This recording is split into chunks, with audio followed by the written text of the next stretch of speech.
Stunning news this morning out of Northern Virginia and Washington.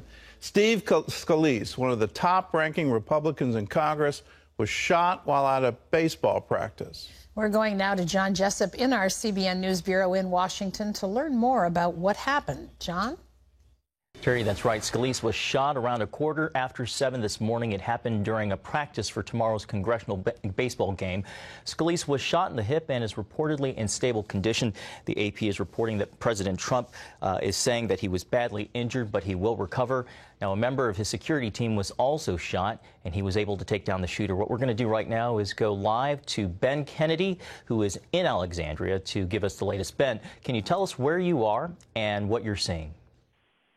John, we're talking about a very active scene here in Alexandria. I am live off of East Monroe Street and Leslie Avenue, around, I would say, 200 feet from the ballpark. That is where House Majority Whip Steve Scalise was shot at Eugene Simpson Park.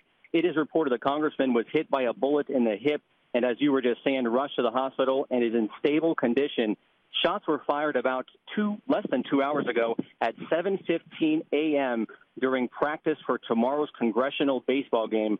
Representative Scalise had security detail because of his leadership role, and it is reported, as John just said, that other people were hurt and sent to the ER.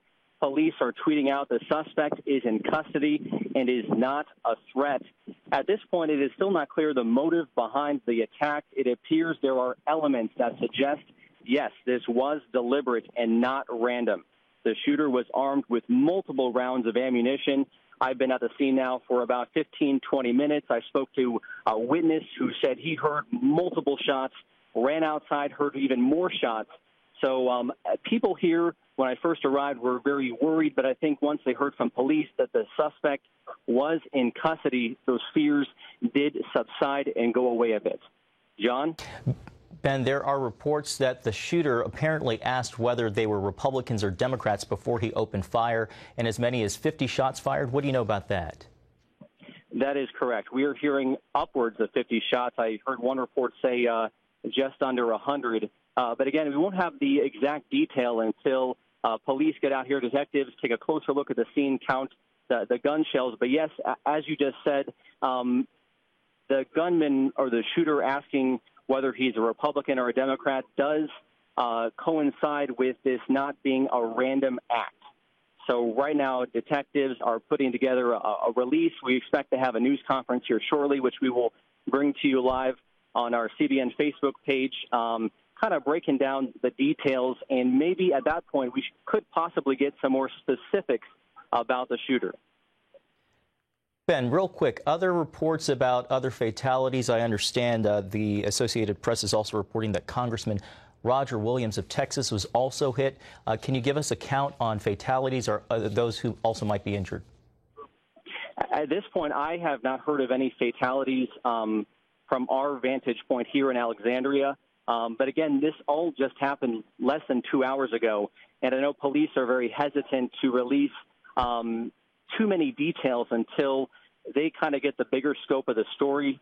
We do know that Representative Scalise here in Alexandria is at the hospital, and it is reported right now that he is in stable condition.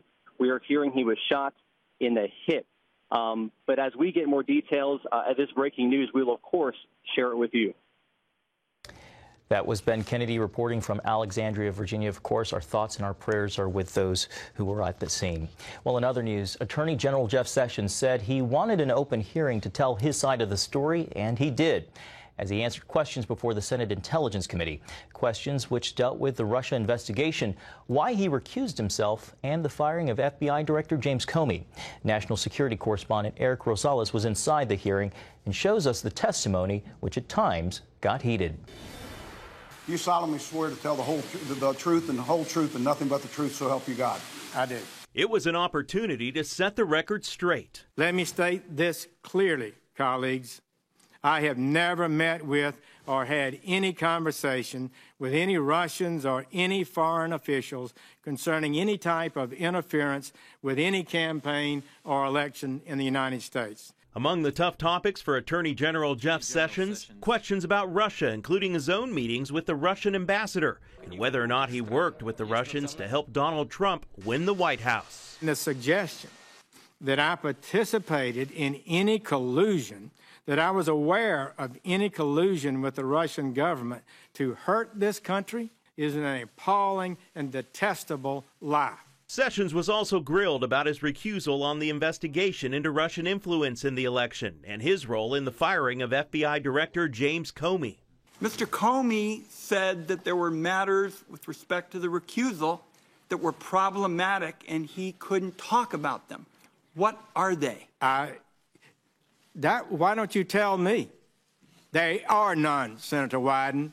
There are none. I can tell you that for absolute certainty. Sessions says the reason for his recusal, he was following Department of Justice policy, which forbids an employee from investigating any case which he has a personal or political relationship with anyone who is being investigated. The Attorney General declined to answer certain questions during the hearing, citing an obligation to protect the privacy of his conversations with the president. Now, that answer frustrated several of the senators. It's my judgment that it would be inappropriate for me to answer and reveal private conversations with the president when he has not had a full opportunity to review the questions and to make a decision on whether or not to approve such an answer. The hearing got a bit heated when California Democratic Senator Kamala Harris started firing question after question. Are you aware of any communications? A lot of people were at the convention. It's conceivable that somebody came up to me. Sir, I have just a few. Will you let me qualify it? If I don't qualify it, you'll accuse me of lying. So I need to be correct as best I can. But the hearing also had a moment of levity when Arkansas Republican Senator Tom Cotton asked Sessions if he was familiar with spy fiction like Jason Bourne or James Bond. Have you ever, in any of these fantastical situations, heard of a plot line so ridiculous that a sitting United States senator and an ambassador of a foreign government colluded at an open setting with hundreds of other people to pull off the greatest caper in the history of espionage? Thank you for saying that, Senator Cotton. It's just like through the looking glass. I mean, what is this? I explained how, in good faith, I said I had not met with Russians. Eric Rosales, CBN News, Capitol Hill. Thanks, Eric. A deadly tragedy in London today. At least 6 people are dead and 50 are injured after a fire burned through a 24-story apartment building.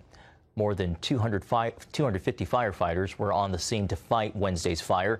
Witnesses say they heard screaming coming from the building. People are jumping off buildings, people are screaming, help me, help me, help me. London fire officials expect the death toll to rise and are calling this an unprecedented event. Well, if you want to watch a movie without objectionable content, you can now have a new option, or rather you have a new option at home or on the go with your mobile devices. The company VidAngel has found a new way to resume its filtering service after a lawsuit from Disney, Warner Brothers, 20th Century Fox, and Lucasfilms. Ephraim Graham follows the latest chapter in this family entertainment battle from Utah. It's been exactly 6 months since VidAngel has been able to stream filtered content to their customers, and the legal battle still continues, but the service now returns. Even as this Provo, Utah business fends off a legal battle from Disney and 3 major Hollywood studios. There's celebration inside with the announcement of new technology to allow their customers to easily filter offensive content from Netflix, Amazon, and HBO streaming services. You know, it just made sense that we, if the studios are asking for us to pay streaming rights, but they won't sell us streaming rights, that the best option is to build the filtering technology on top of the streaming service providers that are available. VidAngel founder Neil Harmon shared the news with faithful supporters here at company headquarters Tuesday evening. We had customers and families invest $10 million so that we would fight this all the way to the Supreme Court, provide them what they need and what they want, and so failure wasn't an option. A Supreme Court battle is still not out of the question. Attorney Peter Stris has argued 7 cases before the High Court, and he's now defending VidAngel. The most important thing to watch is Hollywood's reaction to this announcement. Because if I'm wrong, and I'd love to be wrong, and Hollywood is supportive of this new technology and says, hey, this is what you should have done in the first place. I still think we're right and the lawsuit will continue, but what that will mean is that there really is a viable path to filtering. This new technology means VidAngel can stream movies from all studios except for the 4 involved in the lawsuit. But that's an issue they hope to present before the court in just a matter of days. Ephraim Graham, CBN News, Provo, Utah. Thanks, Ephraim. An American student held in a North Korean prison is back on American soil. Otto Warmbier was convicted in March 2016 for allegedly committing anti-state activity. His punishment? 15 years hard labor. But in a dramatic move, the regime released Warmbier on Tuesday. Tragically, his parents recently discovered that he'd been in a coma for almost a year. George Thomas has that story. And it is meant for serious patients in serious situations like this one. Otto Warmbier was rushed to a Cincinnati hospital shortly after arriving from Pyongyang late Tuesday night. You can see him moved into the hospital. His nightmare started in March 2016, when North Korea says they caught the 22-year-old trying to steal a propaganda poster from the hotel he was staying at while on a tour of the reclusive nation. A security camera allegedly caught Warmbier in the act. He was arrested and weeks later brought to North Korea's Supreme Court, where he pleaded for mercy. Please, I have made the worst mistake of my life, but please, act to save me. But the judge showed no mercy. In a trial that lasted just 1 hour, the native of Ohio was convicted and sentenced to 15 years hard labor. Please save my life. Please think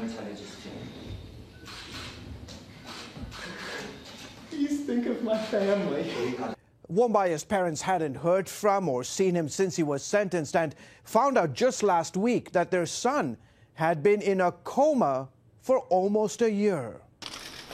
The Washington Post reports that Warmbier contracted botulism soon after his trial and never woke up. A senior American official tells the New York Times that Warmbier was repeatedly beaten while in North Korean custody. His parents released a statement saying, "We want the world to know how we and our son have been brutalized and terrorized by the pariah regime in North Korea." Secretary of State Rex Tillerson announced Warmbier's release on Tuesday during an appearance before the Senate Foreign Relations Committee. At the President's direction, the Department of State has secured the release of Otto Warmbier from North Korea. He is on his way en route home to be reunited with his family. In suburban Cincinnati, where Warmbier is from, the local community there prepared for his return by tying white and blue ribbons around his neighborhood. The family's been through so much agony and stress that they just want to surround them with love. And I think putting up the blue and white ribbons, because those are Wyoming colors, or the high school where he went, that kind of shows him support that we're here for the family. His release comes as 3 other U.S. citizens are still being held in North Korea. George Thomas, CBN News. Thanks, George. Gordon, it's a bit of a bittersweet homecoming.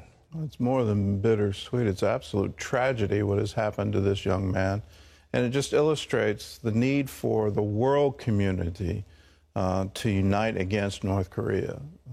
Enough is enough here. And what they do to their own citizens is an ongoing tragedy. And the bellicose threats that they have, the pursuit of missile technology, the pursuit of nuclear technology.